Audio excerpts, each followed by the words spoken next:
श्वेतपदकमलां श्रीगुरून् वैष्णवांश श्रीरूपं साग्रजातं सहगना रघुनाथान्वितं तं सजीवं साद्वैतं सावधूतं परिजनासहितं श्रीकृष्णचैतन्यदेवं श्रीराधा कृष्णपादान् सहगणललित श्रीविशाखान्वितांश्च नमः ओं विष्णुपादाय कृष्णपृष्ठाय भूतले श्रीमते भक्तिवेदांता स्वामी निधि नामिने नमस्ते सरस्वते देवी गौरवाणी प्रचारिणे निर्विशेष शून्यवादी पाश्चात्य देशतारिणे नमो महावदन्याय कृष्ण प्रेम प्रदायते कृष्णाय कृष्ण चैतन्य नामने गुरुतसे नमः।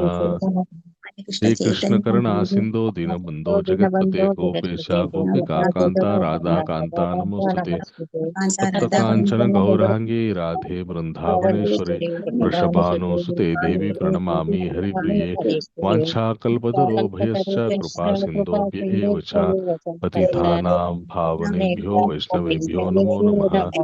जय श्री कृष्ण चैतन्य प्रभु नित्यानंद श्री अद्वैत गदाधर श्रीवासादि गौर भक्त वृंद हरे कृष्णा कृष्ण कृष्णा हरे हरे हरे राम राम राम हरे हरे जय जय श्री चैतन्य जय नित्यानंद जय द्वैत चंद्र जय गौर भक्त वृंदा ओम नमो भगवते वासुदेवाय ओम नमो भगवते वासुदेवाय ओम नमो भगवते वासुदेवाय नारायणं नमस्कृत्य नरं चैव नरोत्तमं देवीं सरस्वतीं व्यासं ततो जयमुदीरयेत् मुखं करोति वाचालं पंगुं लङ्घयते गिरिं यत्कृपातमहं वन्दे श्रीगुरुं दीनतारणं परमानन्दमाधवं श्रीचैतन्य ईश्वरम्। హరే కృష్ణ. ఈరోజు మనం శ్రీమద్ భగవద్గీతలోని ఏ ఏ శ్లోకం గురించి చర్చించుకోబోతున్నాం? 12వ అధ్యాయం. 12వ అధ్యాయం ఎన్నో శ్లోకం ఎవరికైనా గుర్తుందా? 12.3 ప్రభుజీ. Very good. సో ఎవరైనా 12.1-2 శ్లోకాల్లో ఏం చెప్పడం జరిగిందో ఒక్కసారి మళ్ళీ చెప్తారా? మీరేం తెలుసుకున్నారు? 12.1 and 2 ఏ సారవంతమైనటువంటి విషయాన్ని మనం 12.1-2 శ్లోకాల ద్వారా తెలుసుకున్నామో చెప్పడానికి ప్రయత్నం చేయండి. ఎవరు చెప్తారో హ్యాండ్ రైజ్ చేయండి, వాళ్ళకి అవకాశం ఇస్తాను నేను. ఓకే, డాక్టర్ ప్రతిభ బాలుషాని మాతాజీ.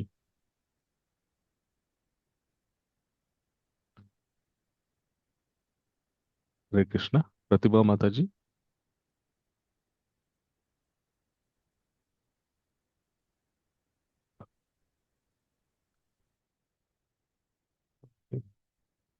అనురాధ మాతాజీ.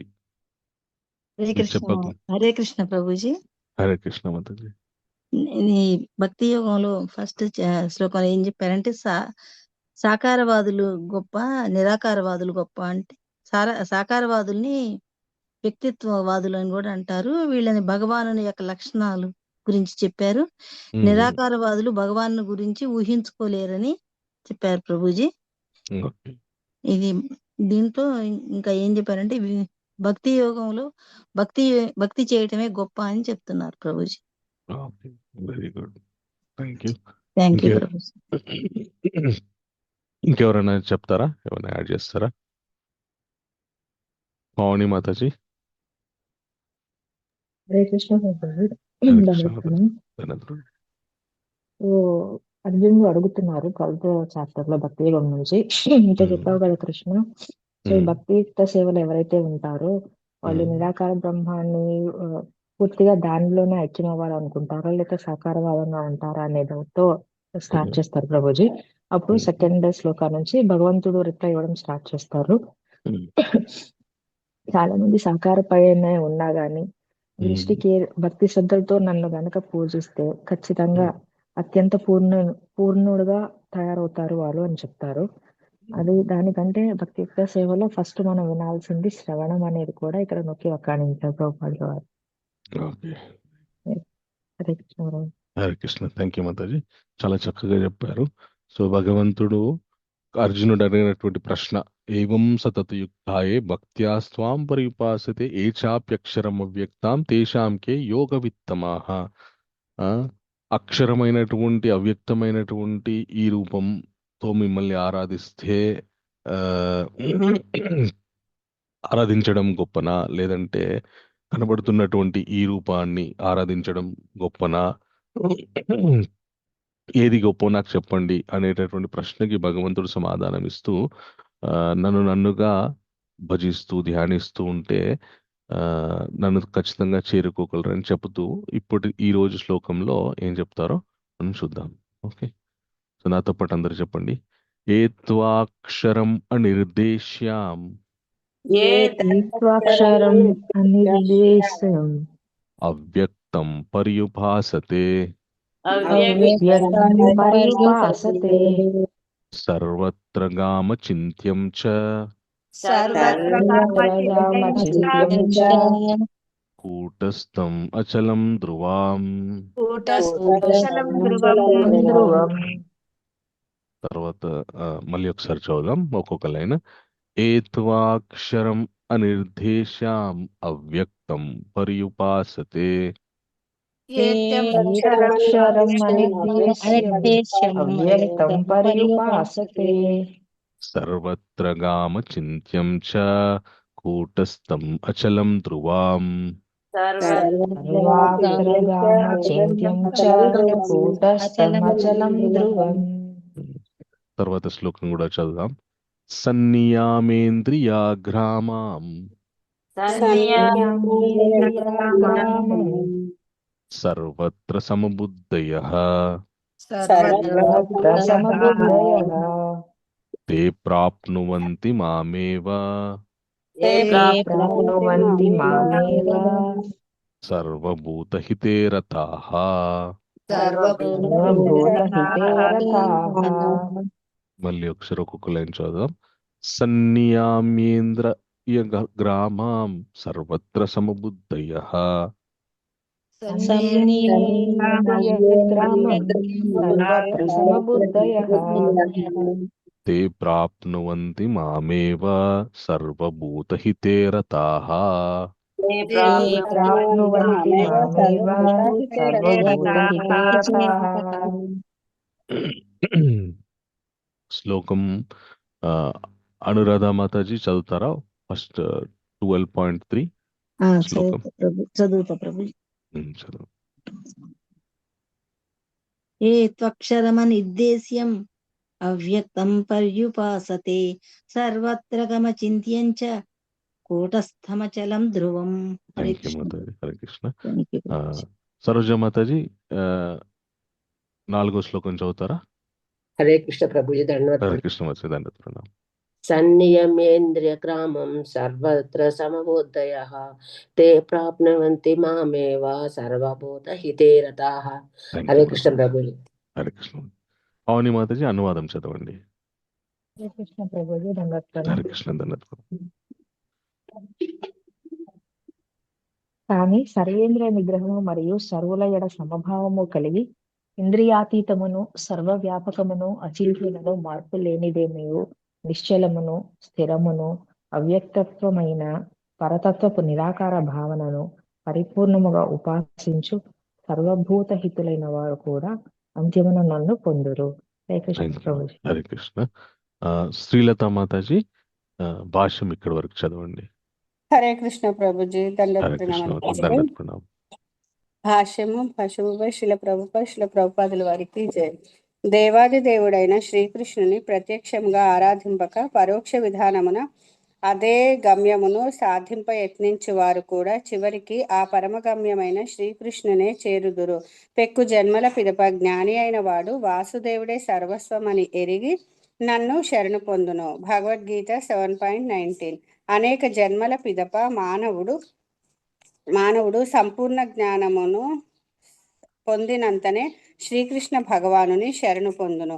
ఈ శ్లోకమునందు చెప్పబడిన విధానమును అనుసరించి ఎవరైనను దేవాది దేవుని చేరదలచినచో ఇంద్రియములను నియంత్రించి సర్వులకు సేవ చేయుచు సర్వజీవుల సంక్షేమ కార్యములందు నెలకొనవలసి ఉండును. అనగా ప్రతి ఒక్కరూ శ్రీకృష్ణ భగవానుని చేరవలయునని తెలియచున్నది. అట్లు చేయనిచో సంపూర్ణానుభూతి కలుగజాలదు. అట్టి శ్రీకృష్ణుని సంపూర్ణంగా శరణు పొందుటకు పూర్వము మానవుడు తీవ్ర తపస్సును అనుసరించవలసి ఉండును. హరే కృష్ణ ప్రభుజీ. Thank you so much Hare Krishna. ప్రభుజీ. వెల్కమ్ మాతాజీ. Thank you.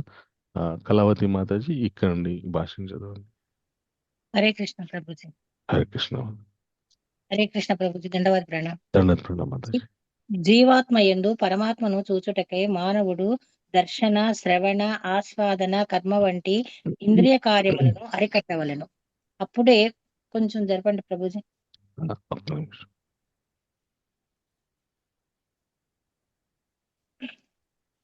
అప్పుడే అతడు పరమాత్ముడు సర్వగతుడని ఎరుగగలుగును. ఈ సత్యదర్శనము పిమ్మట అతడు ఏ జీవిని ద్వేషింపడు.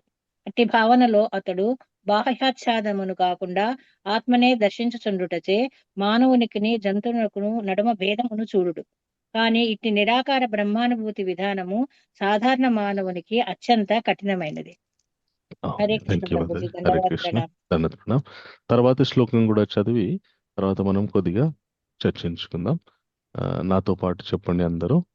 క్లేశోదికతరస్తేషాం క్లేశోదికతరస్తేషాం అవ్యక్తం ఆసక్తచేతసాం అవ్యక్తం ఆసక్తచేతసాం చేతసాం అవ్యక్తా హి గతిర్దుఃఖాం అవ్యక్తాహి గతిర్దుఃఖం దేహవాద్భిరవాప్యతే. దేహవాద్భిరవాప్యతే. ఒక్కో లైన్ చదవం. క్లేశోదికతరస్తేషాం అవ్యక్తాసక్తచేతసాం క్లేశోదికతరస్తేషాం అవ్యక్తాసక్తచేతసాం అవ్యక్తా హి గతిర్దుఃఖాం దేహవాద్భిరవాప్యతే. అవ్యక్తాహి గతిర్దుఃఖం దేహవద్భిరవాప్యతే. వ్యాప్యతే. కళావతి మాతాజీ శ్లోకం చదువుతారా? హరే కృష్ణ ప్రభుజీ. హరే కృష్ణ. క్లేశోదికతరస్తేషాం అవ్యక్తాస్తాచేతసాం అవ్యక్తా హి దుఃఖం దేహవద్భిరవాప్యతే. హరే కృష్ణ ప్రభుజీ. హరే కృష్ణ. ఇంద్రబోయిన మాతాజీ అనువాదం చదవండి. హరే కృష్ణ ప్రభుజీ. హరే కృష్ణ మాతాజీ. దండవత్. అనువాదం. పరమ పురుషుని అవ్యక్త నిరాకార తత్వం పట్ల ఆసక్తమైన మనస్సు గల వారికి పురోగతి మిక్కిలి కష్టతరం. ఆ విధానమున ప్రగతి సాధించుట దేహదారులకు ఎల్లప్పుడూ కష్టతరమే. థ్యాంక్ యూ ప్రభుజీ. హరే కృష్ణ. హరే కృష్ణ. భువనేశ్వరి మాతాజీ భాష్యం చదవండి. ఇక్కడి వరకు చదవండి. హరి బోల్ ప్రభుజీ. హరే కృష్ణ. శ్రీల ప్రభుపాదకు జై. ఆధ్యాత్మికవాదుల భాష్యము. పరమపురుషుని అవ్యక్తము అచింత్యమైన నిరాకార ఉత్త తత్వ మార్గము అనుసరించి ఆధ్యాత్మికవాదుల సమూహమును జ్ఞానయోగులనియు సంపూర్ణ కృష్ణ చైతన్యములో దేవాది దేవుని భక్తియుక్త సేవ యందు నెలకొనిన ఆధ్యాత్మికులు భక్తి యోగులనియు చెప్పబడుతురు. ఇప్పుడు ఇక్కడ ఈ జ్ఞానయోగమునకు భక్తి యోగమునకు నడుమ గల భేదము స్పష్టముగా విశదీకరించబడినది. చివరికి మానవునికి భక్తి యోగము వలన పొందు గమ్యమునకే జ్ఞానయోగ విధానము చేర్చినప్పటికీ అది మిక్కిలి క్లిష్టమైనది. కాన భక్తి యోగము దేవాది దేవుని ప్రత్యక్ష సేవ మార్గమైనందున అది అత్యంత సులభమైనదే కాకుండా జీవాత్మకు సహజ ధర్మమై ఉన్నది. జీవాత్మకు అనాది కాలముగా బద్ధుడై ఉన్నాడు. జీవికి తాను దేహమును కాదని సిద్ధాంతపూర్వకముగా అవగాహన చేసుకునుట గొప్ప కష్టము కనుక భక్తియో శ్రీకృష్ణుని శ్రీ విగ్రహమును ఆరాధనీయమైనదిగా అంగీకరించును.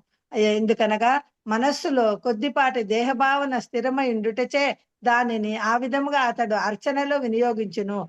ఆయనను మందిరములో అర్చా విగ్రహ రూపములో గల దేవాది దేవుని ఆరాధనము భౌతిక ప్రతిమకు చేయబడును. పూజ కాజాలదు. ఆరాధన సగుణముగా గుణ గుణ సహితము మరియు నిర్గుణముగా గుణ రహితము అను 2 విధములుగా నుండునని వేదవాజ్మయము నుండి నిదర్శనము లభించుచున్నది. భగవానుని రూపము భౌతిక గుణములతో రూపొందింపబడుటచే మన మందిరము నందలి విగ్రహమును ఆరాధించుట సగుణారాధనము అని తెలియబడును. కానీ భగవానుని రూపము ఆ విధముగా భౌతిక ములైన శిల దారువు లేదా తైలవర్ణ పటములతో సూచింపబడును. అదెన్నడును వాస్తవమునకు భౌతికము కాజాలదు. అది దేవాది దేవుని దివ్య స్వరూపమై ఉన్నది. థ్యాంక్ యూ మాతాజీ. హరే కృష్ణ. భువనేశ్వరి మాతాజీ ఇక్కడ వరకు చదవండి. ఓకే ప్రభుజీ, కొంచెం కిందికి చేయండి. భువనేశ్వరి మాతాజీ చదివారు ప్రభుజీ, ఇంకొకరికి ఇస్తారు అవుతుంది. ఓ భువనేశ్వరి ఆల్రెడీ చదివారా? థ్యాంక్ యూ మాతాజీ. Thank you. అందరికీ అవకాశం ఇవ్వాలనేది నా ఉద్దేశం. Thank you very much. Narasimhadas Prabhu.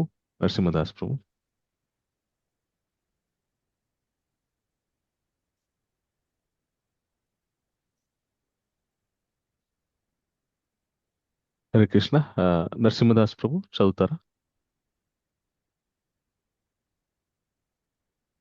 Hare Krishna Prabhuji. దండ హరే ప్రణామం. కృష్ణ ప్రభు. దండవత్ ప్రణామం. ప్రభుజీ కొంచెం హైలైట్ తీసేస్తారా? కొంచెం కనబట్టలేదు. ఓకే ప్రభు. వైట్ చేసేయండి ప్రభుజీ. ఓకే.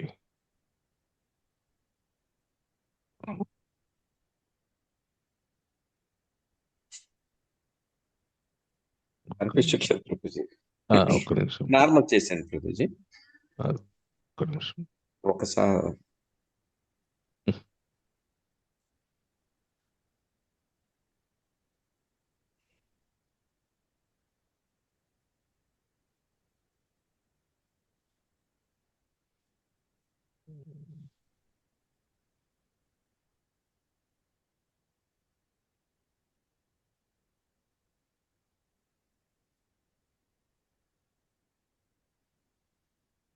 క్షమించాలి ప్రభు, నార్మల్ అవ్వట్లేదు, హైలైట్ అవుతుంది.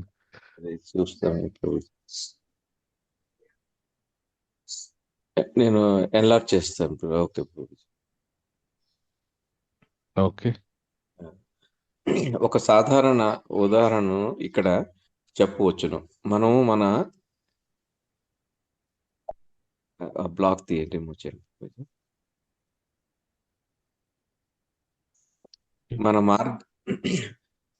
మన మార్గ మధ్యన కొన్ని తపాల పెట్టెలను చూచుచుందము. మనము ఆ పెట్టెలలో ఉత్తరములను వేసినచో అవి ఎటువంటి ఆటంకము లేకుండా గమ్యస్థానము చేరును. కానీ ఏదైనా పాత పెట్టె లేక తపాలా కార్యాలయం వారిచే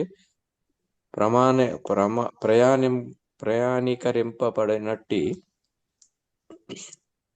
అనుకరణపూర్వకమైన నకిలీ పెట్టే అట్టి కార్యమును చేయజాలదు. అట్లే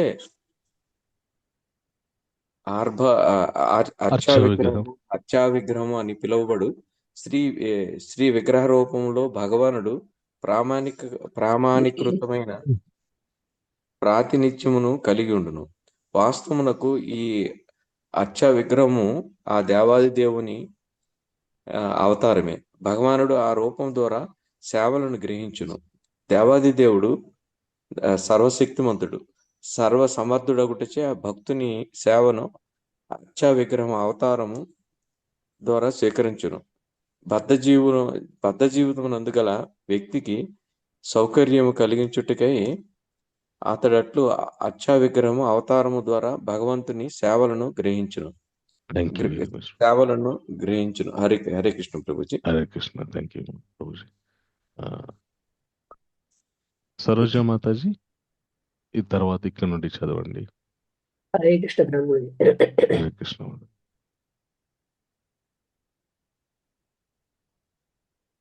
కనుకనే దేవాది దేవుని శీఘ్రముగాను మరియు ప్రత్యక్షముగాను చేరుటకు భక్తునకు ఎట్టి కష్టము లేదు. కానీ ఆధ్యాత్మిక అనుభూతి కొరకై నిరాకార మార్గమును అనుసరించు వారులకు మార్గము కష్టతరమగును. వారు ఉపనిషత్తుల వంటి వైదిక గ్రంథముల ద్వారా దేవాది దేవుని అవ్యక్త రూపమును అవగతన చేసుకుని భాషను అభ్యసించి వాని అందరి అగోచర భావములను అవగాహన చేసుకునవలసి ఉండును. ఈ విధానములన్నిటినీ వారు అనుభూతి చెందవలసి ఉండును. సామాన్య మానవులకు ఇది అంత సులభమైనది కాదు. కానీ కృష్ణ చైతన్య భక్తియుక్త సేవ నెలకొన్న వారు కేవలము ప్రామాణికమైన ఆధ్యాత్మిక ఆచార్యుని మార్గ నిర్దేశమునందు వర్తించుచు శ్రీ విగ్రహములకు క్రమ పద్ధతిలో ప్రణమిల్లుచు శ్రీకృష్ణ మహిమలను శ్రవణము చేయుచు భగవానునికి అర్పింపబడిన ఆహారము ప్రసాదముగా భుజించుచు దేవాది దేవుని అతి సులభముగా అనుభూతి పొందగలుగుదురు. చిట్ట చివరికి పరతత్వానుభూతి కలుగకపోవటమును ప్రమాదంతో కూడిన అతి కష్టమైన మార్గమును నిరాకారవాదులు అనవసరముగా ఎన్నుకొని అనటంలో ఎట్టి సందేహము లేదు. కానీ సాకారవాది ఎట్టి బాధ ప్రమాదము కష్టము కానీ లేకుండా దేవాది దేవుని ప్రత్యక్షముగా పొందగలుగును. ఇందుకు సంబంధించిన విషయము శ్రీమద్ భాగవతము 4.2.2.40 నందు కూడా కలదు. మానవుడు చివరకు ఏ విధముగానైనా దేవాది దేవునికి శరణ పొందవలసి ఉన్నప్పుడు ఈ శరణాగతికి భక్తి అని పేరు అట్లు చేయుటకు బదులుగా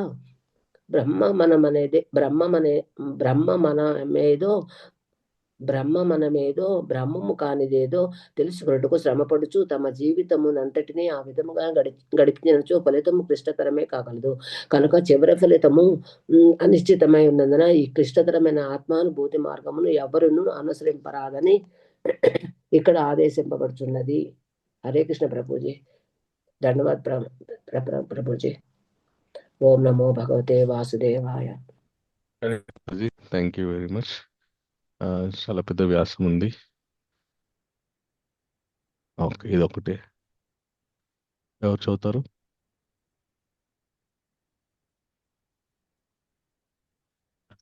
హరే కృష్ణ ఓకే, ప్రభుజీ, నేను చదవనా? చదవండి మాధవి. హరే కృష్ణ ప్రభు. జీవుడు శాశ్వతమైన ప్రత్యేగాత్మ. అట్టి నిత్యుడైన జీవుడు నిరాకార బ్రహ్మమున లీనము కాగోరినచో తన నిజ స్వరూపమునకు సంబంధించిన సత్ చిత్ నిత్యమైన జ్ఞానమయమైన అంశముల అనుభూతినే పొందగలడు. కానీ అతనికి ఆనందము అను అంశము మాత్రము అనుభూతికి రాదు.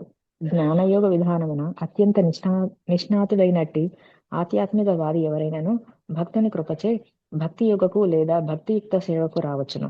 అట్లు భక్తి యోగకు వచ్చినను ఆ నిరాకార భావమును అతడు విడవజాలడు. కనుక అది బాధాకరమే కావచ్చును.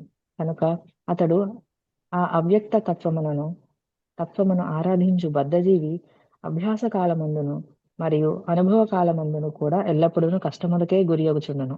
వాస్తవమునకు ప్రతి జీవాత్మయు పాక్షికముగా స్వతంత్రమైనదే. ఈ అవ్యక్తానుభూతి తన ఆనందమయ తత్వమునకు పూర్తిగా వ్యతిరేకమైనదని అతడు తప్పక గ్రహింపవలేను. కనుకని ఈ విధానమును ఎవరూ అవలంబింపరాదు.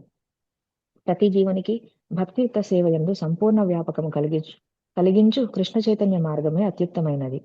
అట్టి ఈ భక్తియుక్త సేవను విస్మరించినచో మానవుడు నాస్తికుడుగు ప్రమాదము కలదు.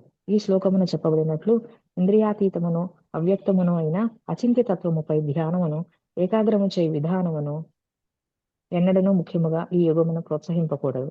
అది శ్రీకృష్ణ భగవాను నుంచే ఆదేశింపబడలేదు. హరే కృష్ణ. Thank you Madhavi. హరే కృష్ణ. ముఖం కరోతి వాచాలం పంగుం లంఘయతే గిరిం యత్కృపాతమహం వందే శ్రీగురుం దినతారణం పరమానందమాధవం శ్రీ చైతన్యేశ్వరం. భగవంతుడు తన యొక్క విశ్వరూపాన్ని చూపించిన తర్వాత, దర్శింపజేసుకున్న తర్వాత, ఆ విశ్వరూపానికి ఒక ఆది అంతు లేనటువంటి మొత్తం ఆ విశ్వాన్ని మొత్తం వ్యాపించినటువంటి ఆ రూపాన్ని చూసిన తర్వాత, అంటే ఒక అవ్యక్తమైనటువంటి రూపాన్ని చూసిన తర్వాత అర్జునుడికి కలిగినటువంటి ప్రశ్న, మరి భగవంతుడు ఆ స్వామి మీ అవ్యక్తమైనటువంటి అక్షరమైనటువంటి ఎప్పటికీ నశింపజాలనటువంటి ఈ రూపాన్ని ఆరాధించడం గొప్పనా, లేదంటే సాకారంగా నా మీద ఉన్నటువంటి అర్జునుడికి 2 రూపాలు చూపించారు భగవంతుడు. ఒకటి అవ్యక్తమైనటువంటి విశ్వరూపము, అలాగే వ్యక్తమైనటువంటి చతుర్భుజ ద్విభుజ రూపాల్ని భగవంతుడు చూపించారు అర్జునుడికి. అప్పుడు అర్జునుడికి ప్రశ్న కలిగింది, మరి ఎలాగా మీరు నా ముందు సాకారంగా కనిపిస్తున్న ఈ రూపాన్ని పూజించడము, ధ్యానించడం, భక్తి చేయడం గొప్పనా, లేదంటే అవ్యక్తమైనటువంటి ఆ రూపాన్ని భక్తి చేయడం గొప్పనా అనేటువంటి ప్రశ్న కలిగితే భగవంతుడు నా ఈ సస్వరూపాన్ని, ఏదైతే నీ ముందున్నటువంటి సాకార రూపాన్ని భక్తి చేయడము ముఖ్యము అని చెబుతూనే ఓకే, మనకి ఆధ్యాత్మిక జీవితంలో ఆధ్యాత్మిక సాధనములో 2 రకములైనటువంటి సాధనములు ఉంటాయని మనం ఇంతకుముందు చర్చించుకున్నాం. వాటిలో నిరాకారవాదం అలాగే సాకారవాదం అని 2 రకాలైనటువంటి ఆధ్యాత్మిక పద్ధతులు ఉంటాయి. ఈ విషయాల్ని భగవంతుడు మనకి భగవద్గీత 3వ అధ్యాయంలో కూడా చెప్పారు. ఇంకా కొన్ని అధ్యాయాల్లో కూడా చెప్పారు.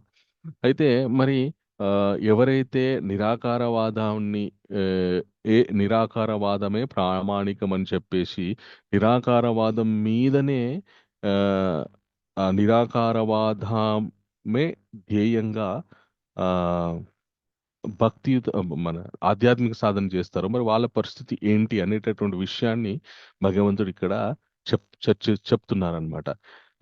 కృష్ణ ఏమంటున్నారంటే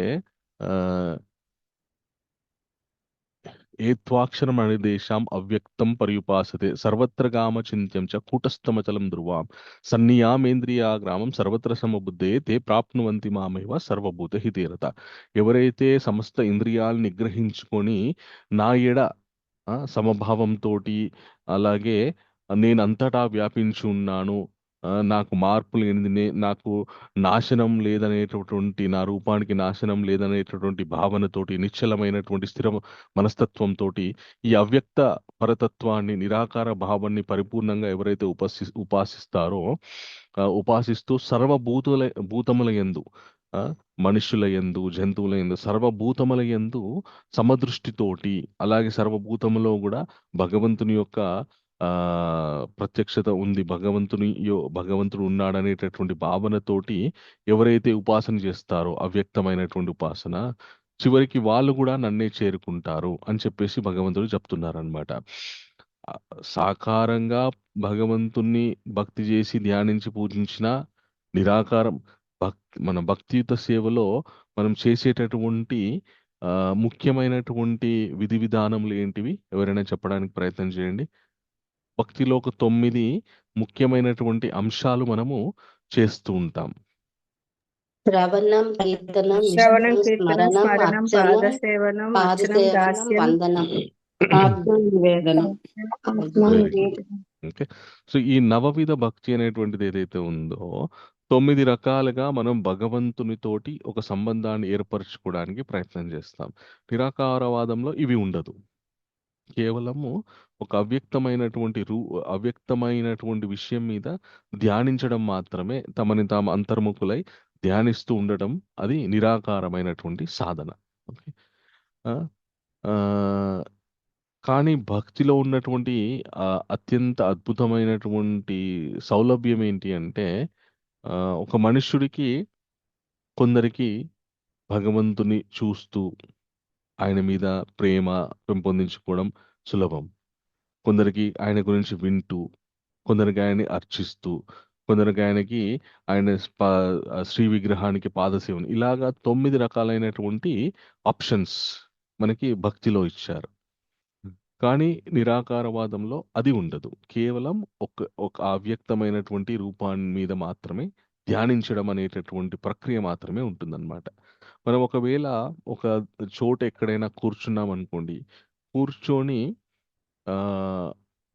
ఎలాంటి ఆలోచన లేకుండా నిశ్శబ్దంగా, మనం బాహ్యంగా నిశ్శబ్దంగా ఉంటూ అలాగే మానసికంగా కూడా మానసికంగా నిశ్శబ్దంగా అంటే మనం కూర్చొని ధ్యానమగ్నులమైనాం అనుకోండి, ఒక కళ్ళు మూసుకున్నాం అనుకోండి, మనం మాట్లాడకపోయినా, మనం ఏది వినాలనుకోకపోయినా కూడా మనం పూర్వం మాట్లాడినటువంటి, విన్నటువంటి, చూసినటువంటి విషయాలు చప్పుళ్ళు మనకి వినిపిస్తూ ఉంటాయి, మనసులోకి స్ఫురణలోకి వస్తూ ఉంటాయి. వాటిని కంట్రోల్ చేయడము సాధ్యమవుతుంది ఎవరికైనా? కాదు ప్రభు, చాలా కష్టం ప్రభు. జపం చేసినప్పుడే ఊరికే కూర్చొని ఉంటే మనకు పరిపరి విధాలుగా పోతూ ఉంటుంది మా ప్రభుజీ. మనకి ఏం ఆలోచన వస్తే దాన్ని అరికట్టడం చాలా అరికట్టడం చాలా కష్టం ప్రభుజీ.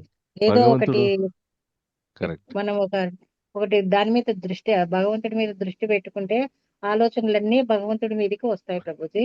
అప్పుడు మనసును తొందరగా అరికట్టుకోవచ్చు. కరెక్ట్. భగవంతుడు ధ్యాన యోగం 6వ అధ్యాయం చెప్పినప్పుడు అర్జునుడు ఈ చెప్తాడనమాట. స్వామి, ఇంత కఠినమైనటువంటి ధ్యాన యోగాన్ని మీరు చెప్పారు. వాయు రివసు దుష్కరం. నేను ఆ, గాలిని ఆపడం అవుతుందేమో కానీ మనస్సులో నుండి వచ్చేటటువంటి ఆలోచనలు ఆపడం చాలా కష్టం. ఇది చాలా కష్టంగా ఉందని చెప్పేసి భగవంతుడు మన అర్జునుడు కృష్ణుడికి చెప్తారనమాట. అయితే అంత కష్టతరమైనటువంటి పద్ధతి ఏదైతే ఉందో అది ఒకవేళ ఎవరైనా దాంట్లో కనుక నిష్ణాతులై ఓకే పోని అలాగా ఉండగలిగారు. ఉన్న వారి యొక్క గమ్యం కూడా మళ్ళీ కృష్ణుడే, భగవంతుడే. వారు ఏమనుకుంటారంటే భగవంతునికి ఒక రూపం లేదు, ఒక నామం లేదు. అందరూ రూపనామాలు నామరూపాత్మికమైనటువంటి విషయాల మీదనే ఆసక్తితో ఆ ఆ, మన ఆధ్యాత్మిక జీవితాన్ని గడుపుతున్నారు. కానీ భగవంతునికి ఒక రూపము నామం అనేటువంటిది లేదు అనేటటువంటి భావనతోటి, ఆ నిరాకారమైనటువంటి భావనతోటి ఉన్నటువంటి వాళ్ళు కూడా మళ్ళీ భగవంతుని చేరుతున్నారంట. ఓకే. అందుకే భగవంతుడు ఏం చెప్పారు అంటే తర్వాత శ్లోకంలో 5వ శ్లోకంలో 12వ అధ్యాయం 5వ శ్లోకంలో క్లేశ క్లేశో క్లేశోధికతరస్తేషాం అవ్యక్తాసక్త చేతస అవ్యక్తో హి గతిర్దుఃఖం దేహవాద్భిరవాప్యతే. మనకి ఎంత కాదనుకున్నా కూడా ఓకే ఈ దేహం మీద ఎంతో కొంత, ఈ దేహం నాది లేదంటే నేను ఈ దేహంలో ఉన్నాను అనేటటువంటి భావన మనకి ఎంత కాదనుకున్నా కూడా ఉంటుంది. ఓకే. ఆ, అలాంటప్పుడు మనకి నిరాకారమైనటువంటి తత్వం మీద ధ్యానించడం కానీ దృష్టి కేంద్రీకరించడం కానీ చేయడం చాలా కష్టం. క్లేశ అధికతరస్తేషాం అధికమైనటువంటి క్లేశములు పొందవలసినటువంటి అవకాశం ఉంటుంది అని చెప్పేసి కృష్ణుడు ఇక్కడ చెప్తున్నాడు. ఎందుకంటే మన మానవ దృష్టి ఎలా ఉంటుంది అంటే మనకు ఒక విషయాన్ని చూపించి దీని మీద మీరు దృష్టి కేంద్రీకరించండి అంటే దృష్టి కేంద్రీకరించడం చాలా సులభం. ఏమి లేని శూన్యంలో మీరు శూన్యం పైన మీరు ధ్యానం చేయండి అనేటటువంటి విషయం ఏదైతే ఉందో చాలా కష్టంతో కూడుకున్నటువంటి విషయం అన్నమాట. దానికి ఎంతో సాధన అవసరం. మనము సామాన్యమైనటువంటి జీవితాన్ని గడుపుతూ ఆ విధమైనటువంటి స్థితికి వెళ్ళడం అనేటువంటిది చాలా కష్టం. కొందరు శిల ప్రభుపాదుల వారి ఈ శ్లోకం యొక్క భాష్యంలో చెప్తారనమాట. ఇక్కడ భగవంతుడే చెప్తున్నాడు ఆ నిరాకారమైనటువంటి ఆధ్యాత్మిక పద్ధతి ఏదైతే ఉందో అది చాలా కష్టంతో కూడుకున్నటువంటిది.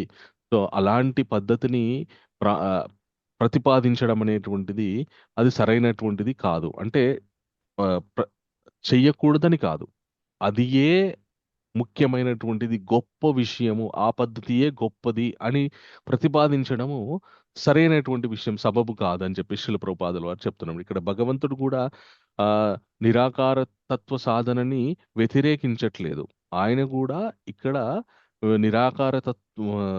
నిరాకార సాధనం అనేటువంటిది ఉంది.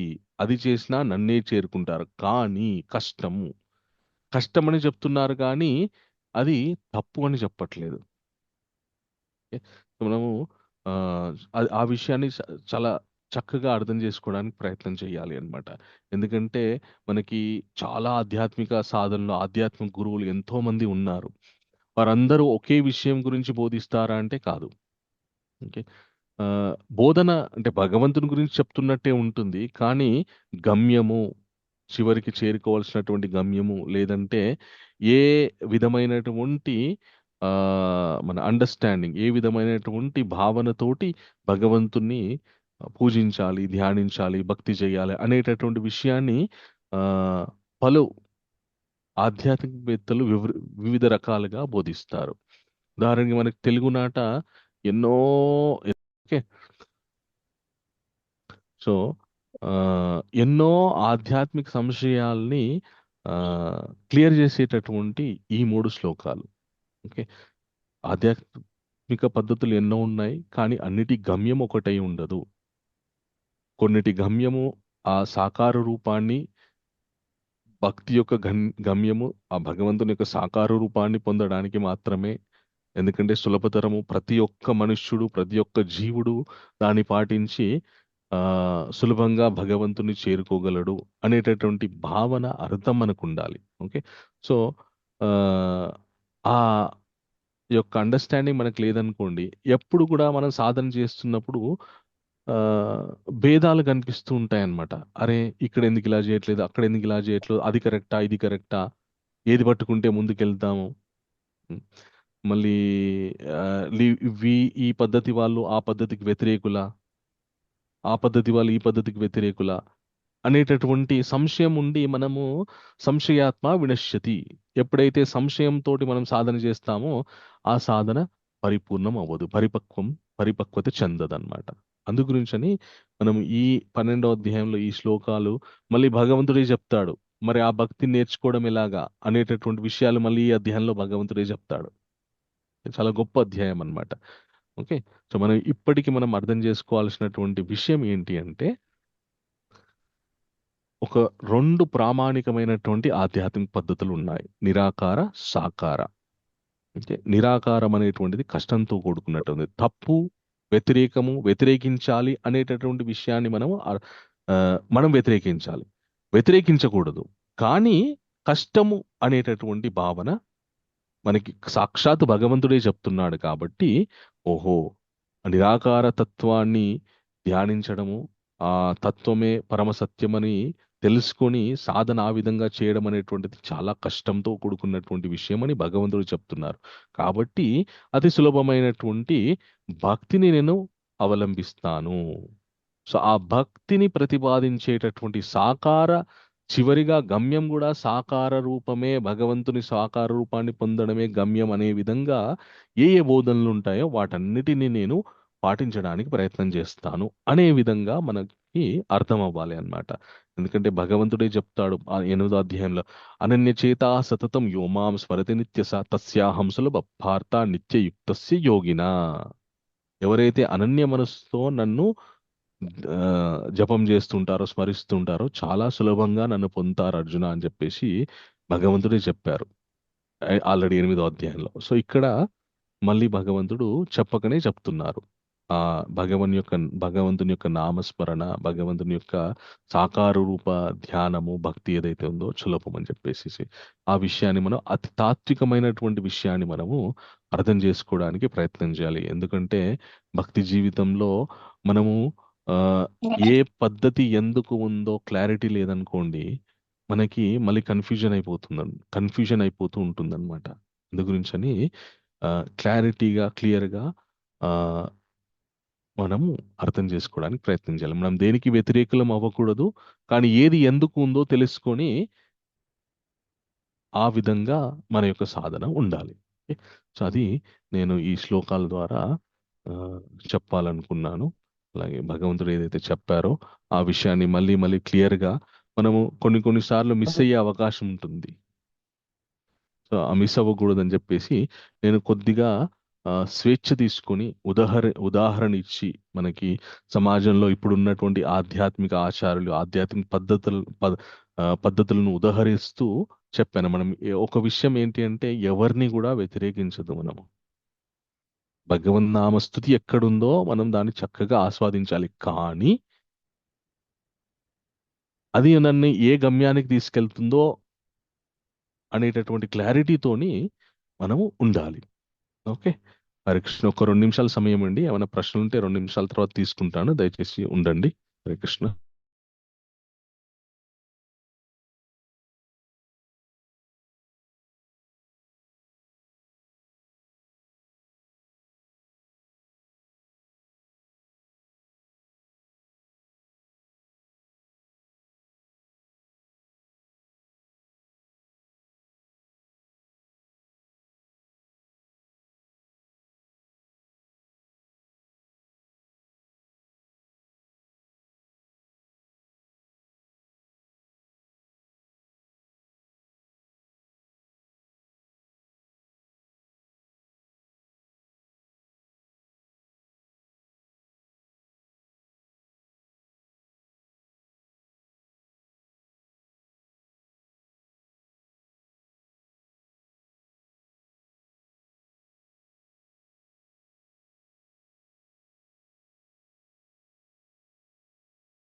హరే కృష్ణ, క్షమించండి. ఓకే, ఏమైనా ప్రశ్నలు ఉంటే అడగవచ్చు ఇప్పుడు. సరోజ మాతాజీ, మీరు హ్యాండ్ రైజ్ చేశారు, మీకు ప్రశ్న అయిపోయిందా? ఇంకేమన్నా ప్రభుజీ మీరు అడగాలి? అట్లా అనకూడదు ప్రభుజీ, మాకు చాలా బాధగా ఉంటుంది మీరు అట్లా అంటే. అయ్యో, అవసరం అనేది ఎవరికైనా ఉంటుంది కదా ప్రభుజీ. పర్వాలేదు. Thank you. ఓకే, ఇంకేమైనా ప్రశ్న ఉందా మీకు? లేదు ప్రభుజీ. ఓకే, థ్యాంక్ యూ మాతాజీ. సో సరోజ, పవాని మాతాజీ, మీ ప్రశ్న ఏంటి? హరే కృష్ణ ప్రభుజీ, హరే కృష్ణ, దండప్రణాం. దండత్ సో ప్రణామ్. అర్థం చేసుకోవడంలో ఏమైనా లోపం ఉందేమోనని క్లారిటీ కోసం అడుగుతున్నాను ప్రభుజీ. ఎస్ సో మాతాజీ. దీన్ని బట్టి ఏమనుకోవచ్చు అంటే, నిరాకారవాదమేమో ముక్తి వైపు అని అనుకోవచ్చు, సాకారవాదమేమో భక్తి వైపు అని అనుకోవచ్చు.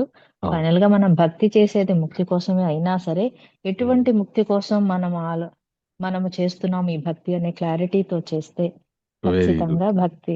అంతే కదా ప్రభుజీ? ఎగ్జాక్ట్లీ మాతాజీ. సో ఈ హరే భక్తి అనేటువంటి ఏ విధమైనటువంటి ముక్తి గురించి ముక్తి చేస్తున్నాము? కోసం. ఈ మానవ జన్మ నుండి ముక్తి దొరకాలి నాకు, కానీ భక్తుడిగానే నేను స్థిరపడాలి భగవంతుని యొక్క లోకంలో, భగవంతుని యొక్క పాదాలని ఆశ్రయించి నేను ఆయన పాదాల దగ్గర భక్తుడుగానే, దాసుడుగానే స్థిరపడాలి అనేటటువంటి భావనతోటి చేసే భక్తి ఏదైతే ఉందో అది మనకి గొప్ప అమృతానందాన్ని ఇస్తుందన్నమాట. కేవలం అలా ముక్తి, గనుక అలా కాకుండా కేవల ముక్తి ఏదైతే ఉందో, ఈ మనిషి జన్మ నాకు వద్దు, అవసరం లేదు. కేవల ముక్తి ఏదైతే ఉందో అది ఆ, ఓకే, మనుష్య జన్మ రాకుండా ఉంటుంది. ఇది ఎలా ఉంటుంది అంటే, ఇప్పుడు ఇద్దరు భార్యాభర్తలు ఉన్నారనుకోండి, పోట్లాడుకున్న తర్వాత ఆ ఇద్దరు మాట్లాడుకోవడం మానేసిన తర్వాత వాళ్ళ మధ్యలో గొడవలైతే తగ్గాయి. గొడవల నుండి ముక్తి పొందారు ఇద్దరు గొడవల నుండి ముక్తి పొందారు. Yes, ప్రభుజీ. కానీ అన్యోన్యం, ప్రేమ ఉందా? లేదు ప్రభుజీ. అది ఉన్నంత కాలం జీవితంలో మళ్ళీ ఆనందం ఉండదు కదా. ఎస్ ప్రభుజీ. ఓకే, ఒక విధంగా గొడవల నుండి ముక్తి దొరికింది. అలా అని చెప్పేసి వాళ్ళు అన్యోన్యంగా, ప్రేమగా, చక్కగా ఒకరినొకరు అర్థం చేసుకొని ఉంటున్నారా, కాపురం చేస్తున్నారంటే లేదు. అదే అంటే విధంగా దీన్ని ఇలా అర్థం చేసుకోవచ్చు కదా ప్రభుజీ, అంటే ఏ ముక్తి కోసం మనం భక్తి చేస్తున్నామో తెలుసుకోలేకపోతే మనం ఏదైతే జ్ఞానం అనుకుంటున్నామో అది అజ్ఞానంగా అయ్యి అస్తిత్వం నుంచి మళ్ళీ నాస్తికత్వానికి పడిపోయే ఛాన్స్ ఉంది. అవకాశం ఉంది మాతాజీ. అదే మనకి శిల ప్రభుపాదుల వారు చెప్పారు ఇక్కడ. సో అది వెల్కమ్ మాతాజీ. నేను ఎందుకు ఈ విషయం గురించి చాలా చాలా అంటే స్ట్రెస్ చేసి ఎందుకు చెప్పానంటే, చాలా మంది భక్తియుత జీవితం మొదలు పెట్టిన తర్వాత ఏ ఆధ్యాత్మిక పద్ధతి ఎందుకు ఉందో అర్థం చేసుకోలేక నాకు నచ్చిన విషయాలు ఇక్కడ ఉండట్లేదని చెప్పేసి మానేస్తారు. ఆ ప్రశంసించడమే మానేయడం వేరు, విమర్శించడం మొదలు పెడతారు అనమాట. కాబట్టి భక్తిలో, ఎందుకంటే ఈ మధ్య ఒకతన్ని చూశాను, ఒకతని యొక్క వీడియో చూశాను యూట్యూబ్లో. చాలా దారుణంగా అతను భక్తిని విమర్శిస్తున్నాడు. అతను ఒక జ్ఞాన పదంలో ఉన్నాడు. ఓకే, సో ఎవరైతే భగవద్గీత ద్వారా భక్తి చేయాలని బోధిస్తూ ఉంటారో అదంతా కూడా మూఢనమ్మకం, అదంతా కూడా ట్రాష్, నమ్మకండి అని చెప్తున్నాడు అనమాట. భగవద్గీతలో ఒక అధ్యాయమే ఉంది భక్తి యోగం గురించి. అతి సామాన్యుడికి కూడా సులభమైనటువంటిది భక్తి. చాలా కష్టపడేటటువంటి ఒక వ్యక్తి, శారీరకంగా చాలా కష్టపడేటటువంటి ఒక వ్యక్తి ఉన్నాడు అనుకోండి, అతను మీరు వచ్చి కూర్చొని ధ్యానం చేయండి అంటే అతనికి ఎంత ఇబ్బందిగా ఉంటుంది. ధ్యానం చేయడం పక్కకు పెట్టి అసలు ఆయన మళ్ళీ రాడు. ఏదైనా సులభంగా ఉంటే చెప్పండి. అదే వ్యక్తికి మనం భగవంతుడికి నివేదించినట్టు కొద్దిగా ప్రసాదం తీసుకోండి, తినండి, మీరు హాయిగా 2 నిమిషాలు కూర్చొని హరే కృష్ణ హరే రామ అని చెప్పండి అంటే, ఆయన మనస్సులో భగవంతుని యొక్క భావన ఉన్నా లేకున్నా కూడా హరే కృష్ణ హరే రామ అని చెప్పేసి 2 సార్లు పలకడం వల్ల అతనికి భగవంతుని నామానికి భగవంతునికి భేదం లేదు కాబట్టి భగవంతుని యొక్క నామాన్ని ఉచ్చరించినటువంటి పుణ్యం దొరికి అతని జీవితం మారిపోయే అవకాశం ఉంది. సో అంత సులభమైనటువంటి భక్తిని మనము పాటించడానికి, పాటిస్తూ ఇతరులకి బోధించడానికి ప్రయత్నం చేయాలి. భక్తి మీద విమర్శించే వాళ్ళు తయారయ్యారు కాబట్టి నేను వివిధ పద్ధతుల గురించి చెబుతూ ఉదాహరణ ఇవ్వడం జరిగింది. అంతే తప్ప ఎవరైనా అంటే ఎవరి మీదో వ్యతిరేకత చూపించాలని, పెంపొందించాలని నా ఉద్దేశం కాదు. ఎందుకంటే మనకి మన గురు మహారాజ్ గారు ఎవరైనా కూడా సనాతన ధర్మంలో ఉన్నటువంటి ఏ పద్ధతికి చెందినటువంటి ఆచారులైనా కూడా వాళ్ళందరినీ గౌరవించాలని చెప్పేసి వారు మన పద్ధతిని అవలంబించట్లేదు, మనకున్నటువంటి భావనతో వాళ్ళు భక్తి చేయట్లేదు. అయినా సరే సాధువా గౌరవించాలి, నీ భావన నీ లోపల ఉంచుకో, కానీ అందరినీ గౌరవించాలి అని మనకి చెప్తారనమాట. ఎస్ సత్యదేవి మాతాజీ చెప్పండి, మీ ప్రశ్న ఏంటి? హరే కృష్ణ ప్రభుజీ. హరే కృష్ణ మాతాజీ. ప్రభుజీ, ఇప్పుడు ఒక ప్లేస్ లో భగవంతుని సేవ జరుగుతుంది, అంటే కీర్తనలు అవి జరుగుతున్నాయి ప్రభుజీ. ఇప్పుడు మనలో ఉన్నాం, మనలో ఒకరు అందరికి తెలియజేయకుండా వాళ్ళు ఒక్కరే వెళ్ళి చేసి వచ్చారు, అది భక్త ప్రభుజీ? అందరికి ప్రచారం చేయడము భక్త? ఓకే, ఒకటి మీ మీ ప్రశ్న ఏంటంటే, ఏదైతే భక్తి ఒక చోట భక్తి గురించి భజనను ఏదో భక్తియుత కార్యక్రమాలు జరుగుతున్నాయి, ఆ కార్యక్రమాలకి వెళ్ళారు, వెళ్ళి అంటే గోప్యంగా వెళ్ళి మళ్ళీ వచ్చారు, ఇంకొకరికి చెప్పలేదు అక్కడ ఇలా జరుగుతున్నాయి అని చెప్పేసి. సో అలాంటిది భక్తియా లేకపోతే కాదా అనేటువంటిది మీ ప్రశ్న, అవునా? అది అదే వాళ్ళు వెళ్ళి భగవంతుని సేవలో వాళ్ళు ఇన్వాల్వ్ అయి ఉన్నారు, మనం ఇన్వాల్వ్ అవ్వకుండా మన హౌస్ లో ఉండి మనం చేసాం, ఏది కరెక్ట్ భక్తి ప్రభుజీ? అంటే అంటే మనకి తెలియకుండా వెళ్ళాం, మనకి తెలియలేదు, వెళ్ళాలని ఇంట్రెస్ట్ మనకు ఉంది, బట్ మనకి అక్కడ జరుగుతున్నాయని మనకి తెలియటం లేదు, చెప్పట్లేదు. చెప్పట్లేదు. వాళ్ళు చేసేది భక్త ప్రభుజీ, మనం చేసేది భక్త? ఓకే, ఒకటి ఇప్పుడు ఎవరైతే అలాగ వెళ్తున్నారో మనకి చెప్పకుండా ఏం లేదు అని చెప్పేసి దాచిపెడుతూ నేను మాత్రమే ఆస్వాదిస్తున్నాను బాగుంది అనేటటువంటి స్వార్థపూరితమైనటువంటి భక్తి. భక్తి ఎప్పుడైనా కూడా మనం చెయ్యాలి, మిగతా వాళ్ళకి పంచుకోవాలి. ఒకవేళ ఎవరైతే అలాగా వెళ్తున్నారో మేబీ వాళ్ళ లోపల ఎందుకు దాచిపెడుతున్నారో అనేటటువంటి విషయం మనం అర్థం చేసుకోలేదు. ఉదాహరణకి, ఏమో నేను ఇలా వెళ్తున్నాను వస్తున్నాను, వేరే వాళ్ళకి చెప్తే నన్ను తిడతారేమో ఆపేస్తారేమో అనే భయంతో వాళ్ళు చెప్పలేదనుకోండి, అప్పుడు మనము అయ్యో పాపం వాళ్ళకి భయం వేస్తుందేమో, ఇతరులకు చెప్తే ఆపేస్తారని అడ్డుకుంటారని భయంతో వెళ్తున్నారు, భయంతో ఇతరులకు చెప్పట్లేదు. కాబట్టి అది ఓకే, మనం దాన్ని తప్పని అనలేము. కానీ వాళ్ళకి తెలుసు ఇది వేరే వాళ్ళు వస్తే నేను ఎక్కడ ఉదాహరణకి ఒక సత్సంగత్వం జరుగుతుంది, దాంట్లోకి రెగ్యులర్గా నేనే వెళ్ళాను, నా ఫ్రెండ్స్ మిత్రుల్ని వాళ్ళని పిలిస్తే ఆ సత్సంగత్వంలో వాళ్ళు నాకంటే ముందెళ్ళిపోతారు, నాకంటే ఎక్కువ వాళ్ళకి ప్రాముఖ్యత అక్కడ దొరుకుతుంది, కాబట్టి నేను వాళ్ళకి చెప్పను, నేను వాళ్ళకి చెప్పకూడదు అనేటటువంటి భావన ఏదైతే ఉందో చాలా తప్పు. అది వాళ్ళు కూడా భక్తిలో పడిపోతారు. భక్తుడు యొక్క జీవితము ఎలా ఉండాలి అంటే, ఇతరులు వారి కంటే భక్తి ఎక్కువ చేస్తే వాళ్ళని మనస్ఫూర్తిగా ప్రశంసించే విధంగా ఉండాలి తప్ప, నాకంటే ముందుకు వెళ్ళిపోతున్నారు, నాకంటే వీళ్ళకి ఎక్కువ వచ్చేస్తుంది అని ఒక రకమైనటువంటి అసూయ పెట్టుకున్నారనుకోండి, మళ్ళీ అది పడిపోతాం మనం భక్తిలో. అలా ఉండకూడదు. Okay Prabhuji, thank you. Hare Krishna. Hare Krishna. So Hare Krishna. మీరు చెప్పినటువంటి విషయాలు అందరికీ సానుకూలంగా అనిపించాయా, దేనికైనా వ్యతిరేకంగా అనిపించాయా? సానుకూలంగా అనిపించాయి ప్రభుజీ. క్లారిటీ వచ్చింది ప్రభుజీ. భక్తియుత జీవితంలో మనం ముందుకెళ్తున్నప్పుడు ప్రతి విషయం యందు అనుకూలతతోటి ఉండాలి, కానీ ఏది ఎందుకు అనేటటువంటి క్లారిటీ తోటి ఉండాలి. ఓకే, అది చాలా సంతోషం. ఇంకెవరికి ఏం ప్రశ్నలు లేవంటే మళ్ళీ రేపు మనము 6:05కి ఒక మాల హరినామ జపంతో కలుసుకుందాం. అలాగే ఒక ముఖ్య గమనిక ఏంటి అంటే, రేపు వచ్చే ఆదివారము ఇస్కాన్ నందనవనం ఉప్పుగూడలో శ్రీ సుదర్శన నారసింహ హోమాన్ని జరుపుతున్నాం అనమాట. ప్రతి నెల స్వాతి నక్షత్రం రోజు చేస్తాము, కానీ వచ్చే వారం చేసేటటువంటి యజ్ఞానికి ఒక ప్రాముఖ్యత ఉంది. ఏంటి అంటే, ఈ సుదర్శన నారసింహ హోమాన్ని ఇస్కాన్ నందనవనంలో చేయడం మొదలుపెట్టి ఆల్మోస్ట్ 1 year అయింది, 1 సంవత్సరం అయిందనమాట. ఓకే, 1 సంవత్సర కాలం నుండి ప్రతి నెల స్వాతి నక్షత్రం రోజు భగవంతుని యొక్క కృప వల్ల ఆపకుండా, ఎలాంటి అడ్డంకులు లేకుండా అక్కడ ఒక మంచి దేవాలయం రావాలనే సంకల్పంతో, అలాగే భక్తి చేసే మన ఈ గౌరంగవాణి గ్రూప్లో ఉండి ఎవరైతే ఆధ్యాత్మిక సాధన చేస్తున్నారో వారు, వారి కుటుంబ సభ్యులు అందరూ కూడా ఆయుర ఆరోగ్యాలతో ఉండి భక్తియుత జీవితంలో ముందుకెళ్ళాలని, వారందరూ కూడా ఆధ్యాత్మిక భౌతిక జీవితాల్లో చక్కటి సక్సెస్ పొందాలనేటటువంటి సంకల్పంతో ఆ యజ్ఞం చేస్తున్నాము. ఆ మంచి సంకల్పము చేయడం మొదలుపెట్టి సంవత్సర కాలం అయిపోయింది కాబట్టి ఆ వార్షికోత్సవ పూర్వకంగా ఈ సుదర్శన నారసింహ హోమాన్ని జరుపుతున్నాం అనమాట.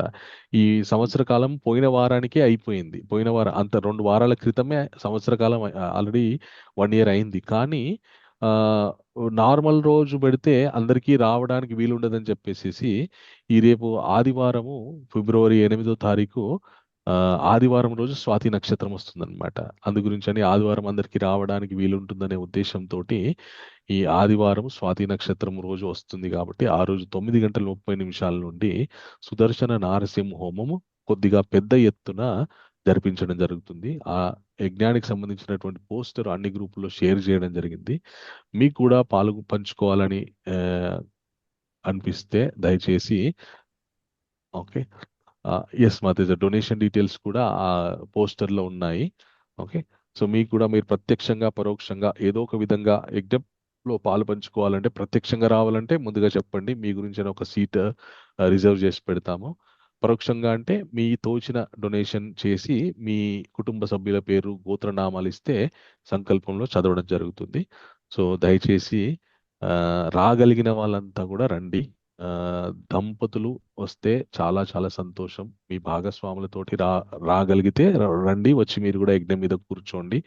రాలేము, వేరే హైదరాబాద్లో ఒక వేరే ఊర్లో ఉన్నామంటే మీరు ఎక్కడున్నా కూడా మీ అందరి గురించి మేము ప్రార్థించడం జరుగుతుంది సంకల్పంలో.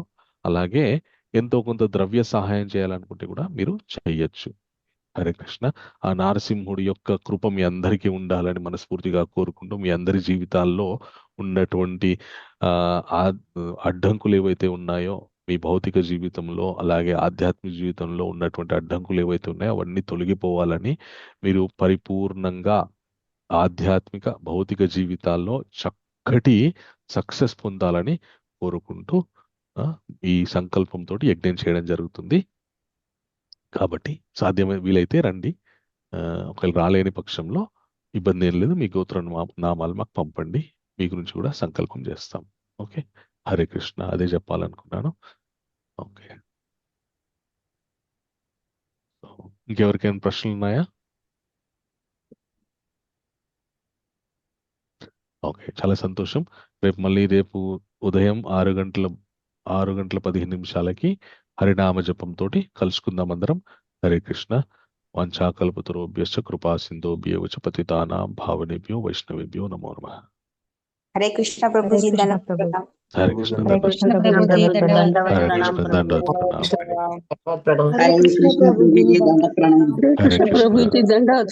హరే కృష్ణ. దండవత్ ప్రణామం.